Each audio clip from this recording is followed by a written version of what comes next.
The decision for the new director role came down to a single vote, and Elena cast hers for Julian.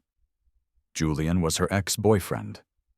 When Julian had joined the firm a month prior, the office rumor mill immediately started churning out stories that they were getting back together. I asked Elena plainly why she had voted for him. She just looked at me, raising an eyebrow, and replied in a casual tone that he was simply more qualified than I was. I felt a sharp sting of humiliation. I reminded her that I was her boyfriend while he was just an ex. She told me she didn't play favorites. She said that even though we were in a relationship, this was a place of business, and everything was about merit. Without hesitating for even a second, I broke up with her right then and there and handed in my resignation. Later, sitting on a plane flying out of New York, I looked at my phone and saw a long string of missed calls from Elena. The gossip about Elena had been the main subject of conversation in the company break room for weeks. I used to stand off to the side, pretending to be busy while listening to my coworkers describe the rumors in great detail. I heard people say she wasn't over him.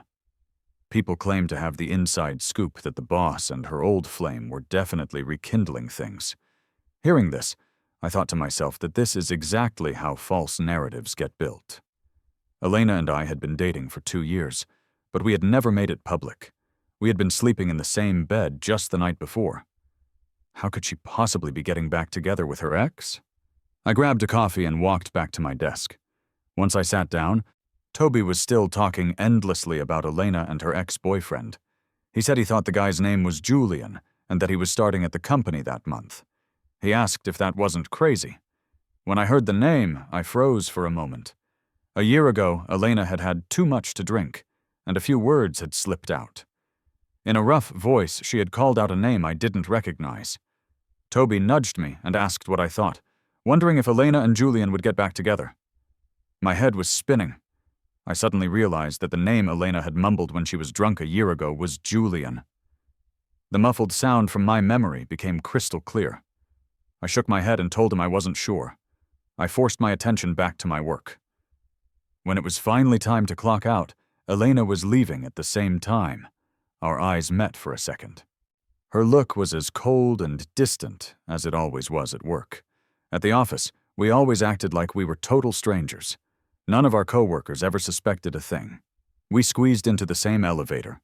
In that small space, the same person I had spent the night with could turn into a total stranger the very next day. When we first started dating, I would see her blush, and her heart would race in crowded places, but she always managed to keep a cool and composed mask. The elevator reached the ground floor, and Elena walked out without a second glance. Whenever people were around, we never said a single word to each other. She didn't hesitate, just walked straight ahead. In that moment, I suddenly felt a massive distance between us. Toby shook my arm and said he was dying to know what kind of guy it took to land a woman like Elena. I just smiled without saying anything. He told me to hurry up or we would miss the subway. He snapped out of his trance and pulled me into a run. The day I actually met Julian, he wasn't what I had imagined. He wasn't some aggressive alpha type. He was polite and spoke well, greeting everyone with a smile. He said he was looking forward to working with everyone and hoped we would show him the ropes. After speaking, Julian gave a slight nod. Our eyes met. His look was clear, almost completely friendly. The office quieted down, and everyone got back to work. Then Elena's assistant called Julian away. After he left, the group chat immediately blew up. People were asking if Elena was really protecting him like that. They said the guy just got here and he had already been called into her office. They wondered if this was her way of putting our department in its place. After reading the messages, I was about to put my phone away when I got another notification. I went to her office door. Elena was sitting in her chair, legs crossed, focused on the documents in front of her. She told me there was a promotion opportunity coming up on the 1st of the next month. The evaluation would be based on a new project proposal. I nodded. Then she said the candidates were me and Julian. When she said his name, I tried to catch any sign of emotion on her face, but it was completely blank. On the way back to my desk, I received the project brief from Mrs. Higgins, the assistant. Julian reached out and added me on social media. He even started a conversation. He said Elena told him about the promotion and noted that I was his competition. He said he had seen some of my past proposals and thought they were impressive. A small smile touched my lips. I said thanks. He extended a hand, the corners of his eyes crinkling in a way that seemed warm and harmless. He said it was great to have me as a colleague. I said the same to him. Maybe he knew about me and Elena. For this promotion, I pulled a few all-nighters. I was working until dawn almost every night. Elena appeared behind me without a sound. Her cool voice suddenly broke the silence, asking if I was ever going to sleep. I let out a soft yawn and said I would in a minute. A question popped into my head, and I turned to ask her. I asked if she was going to pull some strings for me. Her expression suddenly turned serious, and she removed her hand from my shoulder. She looked up at me, her eyes dark. She began to explain that the company's review process has always been impartial. I knew what she meant. The answer was no. A small part of me was actually relieved. At least it would be a fair fight between me and Julian. I went back to working on the proposal while she stared intently at her computer, quickly handling work messages. During a break from the project, I scrolled through my social feed to relax. Judging by Julian's posts, he seemed like a really sunny, optimistic guy. He often shared videos of cats and dogs and just random daily complaints. Maybe I was only paying attention to him because he and Elena used to be a thing. It seemed Julian was paying attention to me, too. He liked one of my posts from a year ago, then he quickly unliked it. I looked up and met Elena's eyes. Her gaze was as deep and calm as ever. For a second, I was lost in thought. The next morning at work, Julian and I ran into each other at the elevator. We exchanged smiles but didn't say anything. A strange tension hung in the air. He just radiated this boundless energy. Toby whispered in my ear that he got it now. Elena was into that energetic, sunshine boy type. He said it wasn't like me. He noted we were the same age, but ever since I started this soul-crushing job, I felt like I had aged 10 years and skipped a whole decade of my life. I often saw Elena and Julian walking together at the office. The first time I ran into them head-on was in the elevator lobby. Just the two of them were standing in the small, enclosed space. Elena's tall figure was leaning against the elevator wall, while Julian held a stack of files. Seeing them, I paused, hesitating to get in. A sour feeling rose in my throat. Julian smiled and waved me over, telling me to come on in. Elena looked at me without a word. Her expression was calm, like she was looking at a stranger. I could feel a subtle hostility from Julian. It felt like he was here with a purpose. Right then, I desperately wanted to ask her if I was even her boyfriend. Finally, Elena's deep voice cut through the silence, asking if I wasn't getting in. Inside the elevator, Julian chatted freely with Elena. I just stood off to the side, listening. It felt like he was marking his territory right in front of me. Back at my desk, Toby walked up to me. He said he just saw Elena and Julian in the elevator lobby and asked if I thought they were secretly making out or something. He joked about them doing inappropriate stuff. I slowly turned my head and gave him a faint smile. I told him he needed to throw away those romance novels. I said if she knew he was gossiping about her like that, she would probably fire him first. Toby muttered under his breath, asking if she was really that petty. He said a guy can just imagine things. When Julian came back, he was followed by a few delivery guys. It was treats for the department from Elena. He said everyone had been working so hard. The group chat exploded. Everyone's eyes were glued to Julian, full of gossip. They said it looked like we were about to have a first gentleman of the company. They joked that the future Mr. Ross was bringing us snacks. They asked if this was the perk of having the boss's old flame in the department. Someone noted the desserts weren't cheap, probably $50 a pop. I just saw Elena and Julian on the same elevator, and it was just the two of them. Julian handed me a dessert personally. I said thanks quietly. That evening, it started to rain. I was about to text Elena to tell her it was raining, and that I wanted to go home with her. Then I looked up and saw two figures standing in the downpour. Elena, elegant and tall, was holding an umbrella. She was tilting it toward Julian. A wave of bitterness washed over me. I looked down and deleted the message. Soon, a picture of Elena and Julian walking side by side in the rain was posted in the group chat. People commented on how atmospheric it was. The chat immediately blew up again. It felt like a tiny, sharp needle had pricked my heart. The black car sped away. The taxi I had called arrived. I got home before Elena did. The ends of her hair were a little damp, and her left shoulder was soaked. I glanced at her, then looked away. She opened her mouth to ask what I had sent her just now. Taking a small sip of water, I shook my head and said it was nothing, that I sent it by mistake. She came out of the shower wearing only a bathrobe. The belt was tied loosely at her waist, showing her slim figure. A faint warmth radiated from her as she got closer. Her cool fingers touched my arm. I took a step back. I said I just remembered I hadn't finished my proposal and was going to the study. The desire in her eyes slowly faded, but the corners of her eyes still curved up. Our proposals were to be emailed privately to the manager. The manager would then send them to the various department heads for review. A final vote would decide the winner. We could choose to be anonymous or public. I knew this company. I had worked here for 3 years. I was confident I would get the promotion. Until the result landed in my inbox. It read, "Mr. Davis, we regret to inform you that you were not selected for the promotion. Please do not be discouraged. Thank you for your 3 years of support for Ross Corp." Reading those words, my mind went completely blank.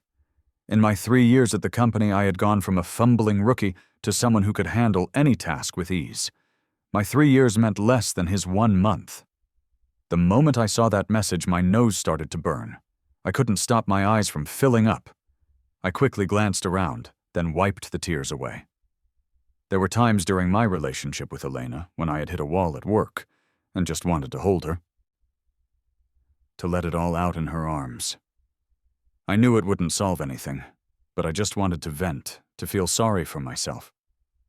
I had seen Julian's presentation. He had sent it to me himself. He asked me for feedback. I pointed out that it didn't fit the theme or the company philosophy. Julian was definitely skilled, but he had only been here for a month. In terms of experience, he shouldn't have been ranked above me.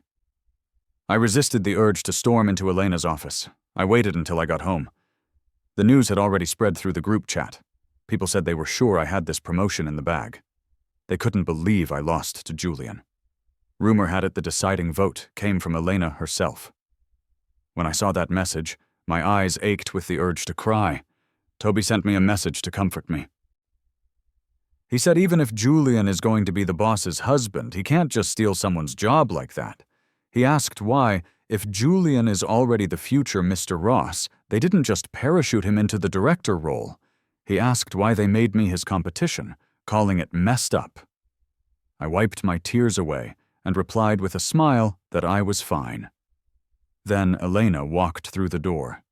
The tears started streaming down my face again. She had seen every single late night I had pulled for that proposal. When she had gotten up in the middle of the night, I was still in the study. My voice trembled, thick with emotion, as I asked her why she didn't vote for me.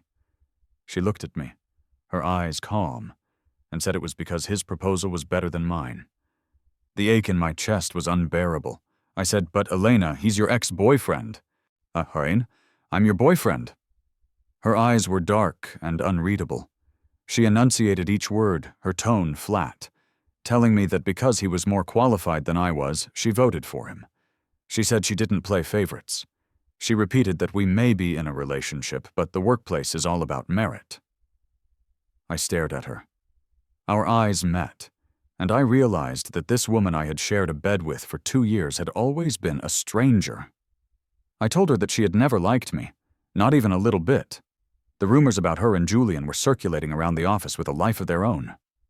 I took a deep breath, trying my best to control my emotions, and told her let's break up. Elena's usually unflappable expression suddenly showed a flicker of fear. She grabbed my arm and told me to calm down. I stormed out of the apartment. Elena called me many times. I declined every call. The next day I ran into Elena and Julian again while waiting for the elevator. The rumors about them were already running wild at the office. I stood outside the elevator looking at them. Julian smiled and greeted me by name. The elevator next to theirs opened, and I turned and walked into it. Elena rushed out. By the time she did, the doors were closing, leaving only a thin gap. I smiled at her. Elena's brow furrowed. By the time I got to my desk, Elena had followed me in. Her body was tense. She stood in front of my desk for a long time without moving. I stood up and asked if I could help her, addressing her formally as Miss Ross. Her eyes were fixed on me. She told me to come to her office. I answered quietly, "Okay." She took a few steps, then stopped and looked back, asking if I was coming. I didn't want to be alone with her, and I didn't want to be in the same elevator with her. I forced a smile and said, "After you, Miss Ross."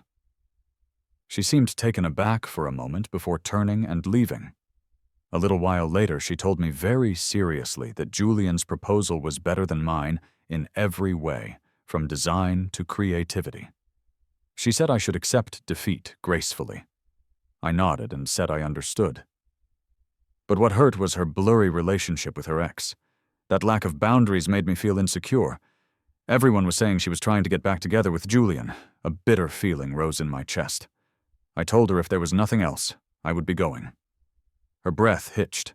She looked like she wanted to say something, but closed her mouth. Finally, a few words escaped. "Caleb, he is talented." I clenched my fist so hard my knuckles turned white. Walking past Mrs. Higgins's office, I heard them discussing Julian's proposal. I stopped in my tracks. They said Julian's proposal really was good. The more I listened, the more familiar it sounded. Julian's proposal was identical to my first draft. Even the general PowerPoint template was the same. A different image flashed through my mind. Julian stole my proposal. I turned around and went back to Elena's office. I requested a review of the security footage and a reevaluation. I pulled out my initial draft and told her Julian stole my design proposal. A faint, disbelieving smile played on Elena's lips. Her long, narrow eyes looked at me, tinged with a slight disappointment. She shook her head gently. Her tone was indifferent as she told me I lost. She said that was it. She told me not to be emotional and not to resort to making baseless accusations against him. I laughed a little, angry, and asked if she was saying she thought I was framing him. Elena didn't say anything, but her expression gave me the answer. I felt a chill run through me as I walked back to my desk. The office air conditioning made me feel colder and colder. My mind went blank as I listened to my colleagues gossiping. I heard them say Elena and Julian started a business together back in the day and really went through thick and thin. They said that must be why she trusts him so much. Everything Elena did today told me one thing. She trusted Julian. I started looking for apartments online. During my break, I scheduled a few viewings with an agent. I found a place quickly. When I got back to the office that afternoon, Toby told me Elena had been looking for me. I ignored it. Until it was almost time to leave, Elena was standing silently in front of my desk. I had been staring blankly at a job offer on my computer. The woman's tall figure blocked some of the light. I slowly looked up. I watched her with suspicion. I asked her what it was. She read my lips. She was mouthing the words, "Taking you home." I found it slightly amusing. In the 2 years we had been dating, this was the first time she was taking me home from work. And only because we were fighting. But we had already broken up. I needed to make that clear. Since we were broken up, I wanted even less for any colleagues to know about our relationship. We got together in secret. We could break up in secret. I looked around furtively before slipping into her car. She frowned and asked if I had just robbed a bank. I quickly shut the car door and said no, I was just afraid someone might see us together and get the wrong idea. Her gaze sharpened. Her voice was crisp and cold as she reminded me she was my girlfriend. "Girlfriend," I repeated. I smiled and replied that we broke up yesterday and asked if she forgot. I offered to remind her again. After a moment of silence, she told me not to be like this. A faint smile played on her lips, as if she didn't believe I was serious. I looked into her eyes and said earnestly that I wasn't playing. I went back to the apartment with her. Just as I started packing my things, Elena's phone rang. Her eyes fell on me. I was kneeling on the floor and noticed her stare. I looked up. Her expression was a mix of worry and hesitation. After she hung up, she said she had to go out for a bit. With her gone, I breathed a sigh of relief. I slowly packed my clothes and personal documents. Looking around, I noticed the apartment's originally cool gray decor was now dotted with cheerful new items, like the plants I kept on the balcony. Lots of small, scattered things, but I only took my clothes and documents. The rest wasn't important. I could buy new things. Toby messaged me. "Party, now. Here's the address." After I finished packing, I arranged for movers to take my luggage to my new rental. I took a cab to the address Toby sent. It was a newly opened bar. It wasn't seedy, but it was lively. There was even a pool party going on outside. Colleagues from a few other departments were there. Our department got along pretty well. There wasn't much backstabbing. The atmosphere was buzzing. Toby suddenly leaned in close and exclaimed, asking if that wasn't Elena. He said, "Here comes our hero to save the day." His voice was a bit loud, and our colleagues all looked up, searching for Elena. Someone asked where. Toby pointed at the bar. I followed his gaze. Elena had her back to us, looking up at Julian and gently patting his back. She whispered that it was okay. A colleague said excitedly to take a picture. They said they told us Elena and Julian were getting back together. They pointed out she was fighting for him. Toby sighed and said he had been at this company for 3 years, and this was the first time he had ever seen this side of her, getting into a fight for her boyfriend. My heart trembled. Just as Elena looked up, her eyes met mine. Her pupils were dark. The moment our gazes locked, her expression hardened. Panic flickered in her usually indifferent eyes. I gave her a small, tight-lipped smile. We weren't far from each other, but a crowd of people stood between us. She tried to walk toward me. She pushed her way through the crowd. Her eyes were locked on me. The crowd was dense, and it took her a while to move. Toby and I turned and left. She looked panicked. Back at my rental, I opened my laptop and replied to the job offer in my email, saying I accepted. I received a new email almost immediately welcoming me to the team. Before I went to sleep, the group chat blew up again. They told everyone to check out Julian's latest post. They said they really are back together and the old flame is rekindled. They noted that Elena's type is the gentle, harmless, warm-hearted guy. So, Julian's social feed had a post about Elena in college. An 18-year-old Elena running all over the city on a snowy night to buy him his favorite cake for New Year's. A 19-year-old Elena when he was bent over in pain from acute gastroenteritis, shedding all her rich girl airs to personally cook him porridge, feed him medicine, and stay up all night to care for him. A 20-year-old Elena skipping class for Julian. A 21-year-old Elena willing to give up her position as heir to start a business for Julian. But Elena's family never accepted Julian, and Julian couldn't resist the temptation of their money, taking it and leaving Elena behind. In my 2 years with Elena, I never even got the title of public boyfriend. She had introduced Julian to everyone. They all knew she had loved him. I closed out of Julian's social media. A mechanical ringing started over and over. A call from Elena. I declined, but she called right back. I resisted the urge to block her since she was still technically my boss. I answered the phone.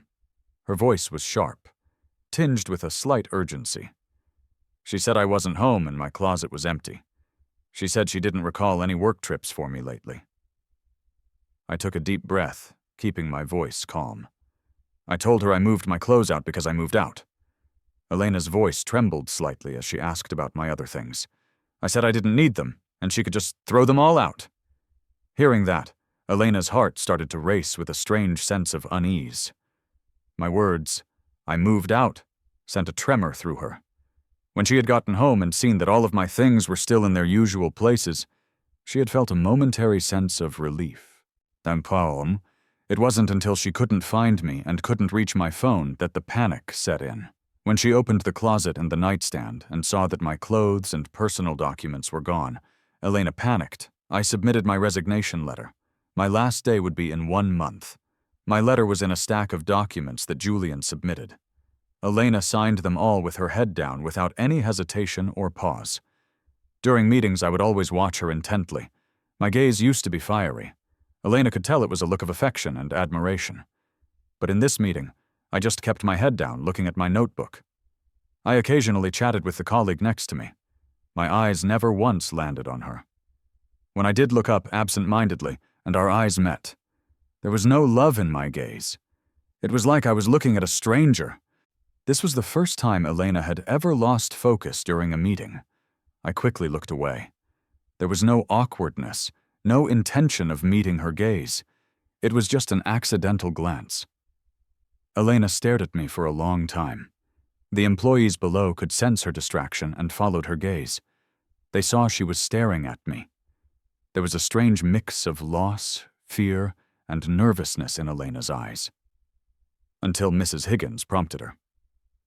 Elena snapped back to reality. After the meeting, Toby slung an arm around my shoulder and whispered, asking why Elena was staring at me like that. I smiled and said he must have seen it wrong. I asked if Julian wasn't sitting right near us. Toby dismissed the thought and started pulling me back to the office. A voice called out from behind us. "Caleb?" I froze. I slowly turned around. Elena was standing there. Her lips parted slightly. She told me to come to her office. Toby's eyes went wide. I told him to go on ahead. In Elena's office, she stared at me without saying a word. Her gaze made my skin crawl. I asked her what it was. She asked if I was still angry because I didn't look at her at all during the meeting. She sounded almost hurt. I couldn't help but laugh. I asked what I would be angry about since we already broke up. I asked why I would be looking at her during a meeting, asking if she was performing a concert. She paused, then spoke with difficulty, saying that's not what she meant. I said if there was nothing else, I was going back to work, and turned to leave. Back at my desk, I got a text from Elena saying she would take me home later. I ignored it. I didn't think she would ever walk out of the company with me in broad daylight. Until it was time to leave. She actually showed up in our department. Her tall, straight figure was standing in front of my desk again. I was momentarily stunned when our eyes met those long, narrow, cool eyes. Her voice wasn't loud, but it wasn't quiet either, rising and falling with her soft breaths. She said, "Let's go home." A bad feeling washed over me. Several pairs of eyes landed on me, gossiping, curious, shocked. I frowned deeply. I whispered to her, asking if she was insane. Then, in a normal, calm voice, I told her Julian wasn't here. She raised an eyebrow, a new light in her eyes. It was almost a look of deep affection. She said she was here to pick up her boyfriend. She said she was here for me. Seeing the shocked expressions on everyone's faces, I forced a strained smile and told her we broke up. I never thought Elena would announce our relationship this way, but I didn't need it anymore. I walked quickly out of the office. Elena hurried after me. She grabbed my arm forcefully, pulling me around to face her. I shoved her away. I looked at her coldly and said her name. When I said her name, she stopped dead in her tracks. The coldness in my tone when I said her name was like a knife plunging straight into her chest. The furrow in Elena's brow deepened. I looked at the woman in front of me and felt exhausted. I asked her if playing with my feelings while having some ambiguous thing with Julian was fun for her. I controlled my emotions. Her brow was furrowed, her eyelashes trembling slightly. I continued, saying we broke up and I didn't want anything to do with her. I said I was leaving now. While she stood there frozen, I walked away without a second's hesitation. She followed me to the lobby of my new apartment building. Her face was frantic. She told me there was nothing going on between her and Julian. I told her the whole company was saying she and Julian were getting back together. I said I saw her get into a fight for him with my own eyes. I reminded her she pushed me out of a promotion to protect him and didn't believe he stole my proposal. She looked at me, explaining quickly in a low voice that I knew she would never cheat the system for anyone. She said she wouldn't give him the promotion just because he's her ex, and she wouldn't give me special treatment just because I'm her boyfriend. I curled my lip into a faint, sarcastic smile. I told her the entire company was gossiping about them getting back together. Satire. I said they were all saying she was chasing her ex. I told her that as her boyfriend, I had to listen to people talk about how perfect they were for each other every single day. and she had no idea how humiliating that felt. I said I was supposed to be her boyfriend. I noted she would even get into a public fight for him. I told her I was never upset that she voted for him. If I lost fair and square, I'd accept it. But she was biased.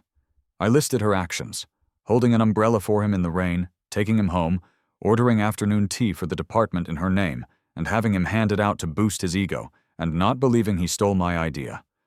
I told her that as a girlfriend, she failed. Elena's voice caught, her words trembling at the end. She said it was because that was his umbrella. She said she didn't go out of her way to take him home. He just left a file he needed in her car, and it wouldn't have been right to let him walk in the rain. She explained that for the afternoon tea, every department in the company got it that afternoon, and she had no idea he was using her name to pass it out. She said that day at the bar, she would have done the same for any employee of the company. She promised it wouldn't happen again. Her blurred boundaries allowed others to walk right in. Only with me were the lines crystal clear. In 2 years, no one had ever found out about us. The sky was getting dark, and a light rain began to fall. I quickly went inside and shut the gate. Through the bars, I said one word at a time that it was raining and she should go home. Toby sent me a message saying he couldn't believe Elena and I were actually dating. He said we kept that under wraps, and apologized for what he said before, claiming he had no idea. I couldn't blame anyone for misunderstanding. Even I thought Elena was head over heels in love with Julian. I told him it was okay, that we broke up and it was in the past. The next day at work, no one was talking about Elena and Julian anymore. Julian walked past me, his eyes bright. There was no malice, but I felt a sense of triumph from him. He was moving into the director's private office. The department was throwing him a promotion party. It was my last day, so I didn't go. At the end of the day, my contract was officially terminated. Toby said he didn't want to go either. I tried to convince him, saying Julian is his boss now, so he should probably make an appearance. I reminded him I had resigned, and today was my last day. After I got home, Toby messaged me saying Elena was there too, and she was looking for me.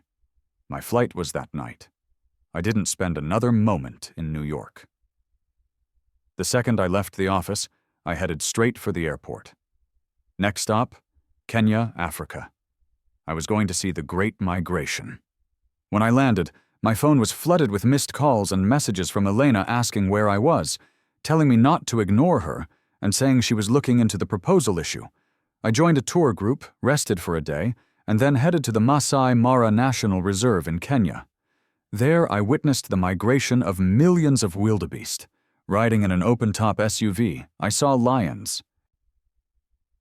The lions weren't afraid of people, and they weren't aggressive. I stayed in Kenya for 2 months, watching the savanna grasses slowly change color. The day I left, I mailed some souvenirs and a few photos to Toby. There was often no signal there, so I was barely online.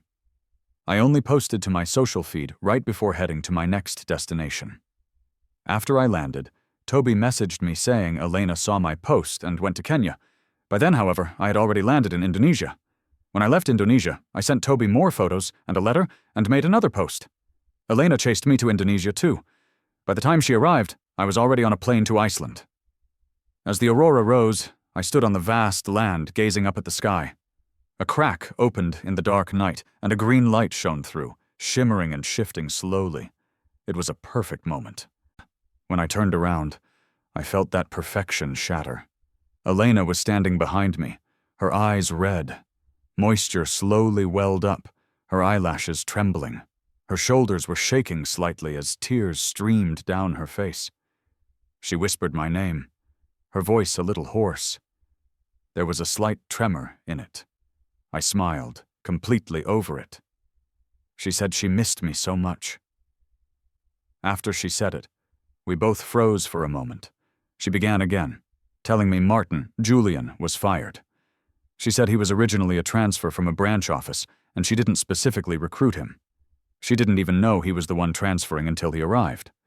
She confirmed he plagiarized my idea and said the company investigation proved it. On behalf of the company and on her own behalf, she sincerely invited me back. I refused without hesitation. I said no thanks. I didn't want to go back. Those memories weren't happy ones. I just wanted a fresh start. I looked up at the northern lights. After a moment of silence, she spoke again, apologizing and asking if I could give her another chance. I turned my head, my brow furrowed with annoyance. I told her she was really loud. I said I just wanted to watch the aurora in peace. Elena heard the impatience in my voice.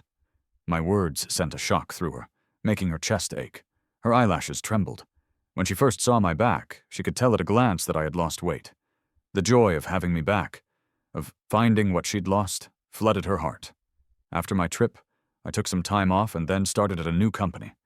It was Elena's rival, a competitor on equal footing. 3 years ago. I never would have taken this job because I loved her, and I didn't want to be on the opposite side. I just wanted to be by her side. But from her, I learned that I should be seeking better opportunities for myself, not choosing her. Becoming Elena's competitor, now that was interesting. But at first, Elena didn't know I had started at the new company. She began pursuing me again. I turned her down every time. The last time I said a lot. I told her I thought loving her was painful. I said it was a mistake from the very beginning. I told her I never cared about whether I got the promotion or not. What I cared about was that she, my girlfriend, didn't have my back. I said she sided with him. I reminded her that when I told her I suspected he stole my proposal, her first reaction was that I was a sore loser. I told her she had no idea how humiliating it was as her boyfriend to listen to our colleagues talk about her and him getting back together. I said we were never official, so I couldn't even tell people it wasn't true. I had no standing. I told her I was in more pain then than she could possibly imagine. I said what she was feeling now is nothing. Elena closed her eyes, tears leaking from the corners. When she opened them, her eyelashes trembled. She apologized. She said she didn't make us public because she was scared I would also leave her for money. She was afraid I loved her for her money and power, not for her. But now she wished I did love her for those things. She said she realized that for me, she would be willing to give up all of it. I just smiled and didn't say anything. 3 years later, I saw Elena again. We stood face to face. I was representing my company in a negotiation with hers. I had become a better person, constantly improving, my career flourishing. Elena stared at me, lost in thought. A slow smile spread across her lips as she said my name. Someone asked if it was great that Miss Ross and Mr. Davis knew each other. I gave a faint smile and said I didn't believe we had met. Elena, who had been about to speak, closed her mouth. Looking at me, her eyes reddened. When we meet again, we are only strangers.